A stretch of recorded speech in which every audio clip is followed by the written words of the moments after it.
السلام علیکم. کسان مددگار ہفتہ وار نیوز بلیٹن میں خوش آمدید. Head lines.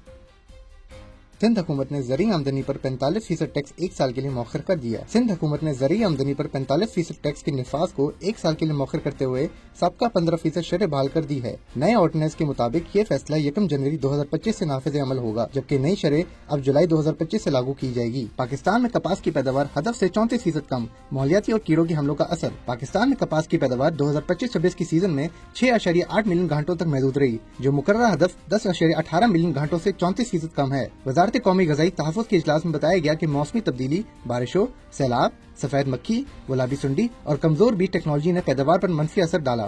رواں ربی سیزن کے لیے حکومت نے گندم کی پیداوار کا ہدف 2 کروڑ 96 لاکھ ٹن مقرر کر دیا. وفاقی کمیٹی برائے زراعت نے خریف فصلوں کی کارکردگی کا جائزہ لیتے ہوئے ربی سیزن 2025-26 کے لیے گندم کی پیداوار کا ہدف 2 کروڑ 96 لاکھ 78 ہزار ٹن مقرر کیا ہے. اجلاس میں بتایا گیا کہ اس سال گنے، چاول اور مونگ کی پیداوار میں بھی نمایاں اضافہ ریکارڈ کیا گیا ہے. پنجاب نے بیج کی فراہمی بلوچستان کو روک دی. ملک بھر میں سنگین قلت. قومی اسمبلی کی قائمہ کمیٹی برائے فوڈ سیکورٹی کو بتایا گیا ہے کہ پنجاب سیڈ کارپوریشن نے بیجوں کی شدید کمی کے باعث بلوچستان کو فراہمی روک دی ہے. ملک میں 68,000 ٹن کے مقابلے میں صرف 4,000 ٹن تصدیق شدہ بیج دستیاب ہے، جبکہ کھاد کی قیمتیں بھی 15,000 روپے فی بوری سے تجاوز کر گئی ہے. چینی کی قیمتوں میں اضافہ.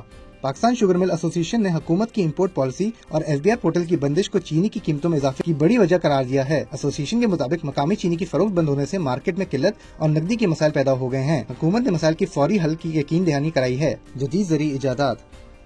گاجروں کی کٹائی کے لیے جدید ڈی وولف GK3 ہارویسٹر. زرعی مشینری میں بیلجیم کی تیار کردہ ڈی وولف GK3 ایک جدید ترین قطاروں والی گاجر کاٹنے والی مشین ہے جو اپنی کارکردگی اور مضبوط ڈیزائن کے باعث تیزی سے مقبول ہو رہی ہے. یہ مشین نہایت کمپیکٹ ہے اور اس کی چوڑائی 3 میٹر سے کم ہے، جس سے اسے کھیتوں میں آسانی سے چلایا جا سکتا ہے. ڈی وولف GK3 گاجروں کو نرمی اور درستگی سے زمین سے باہر نکالتی ہے، جس کے لیے اس کی لمبی سپر گرفٹ بیلٹ استعمال کی گئی ہیں جو گاجروں کو یکساں طریقے سے تھام کر نقصان سے محفوظ رکھتی ہے. موسم. ملک کے زیادہ تر حصوں میں موسم خوش رہنے کی پیشن گوئی ہے، جبکہ پہاڑی علاقوں میں صبح اور رات کے اوقات میں موسم سرد رہنے کا امکان ہے. محکمہ موسمیات کے مطابق مشرقی پنجاب کے اضلاع میں اسموک کے زیر اثر رہنے کی بھی توقع ہے. پاکستان کے دیگر شہروں میں اگلے ہفتے کے ممکنہ درجہ حرارت یہ رہنے کے امکانات ہیں.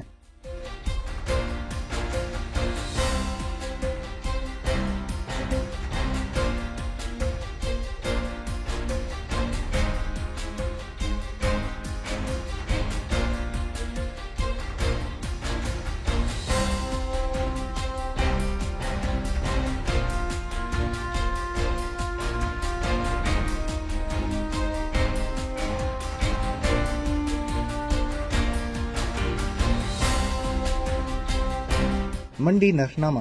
گزشتہ ہفتے میں منڈی کے نرخ یہ رہے.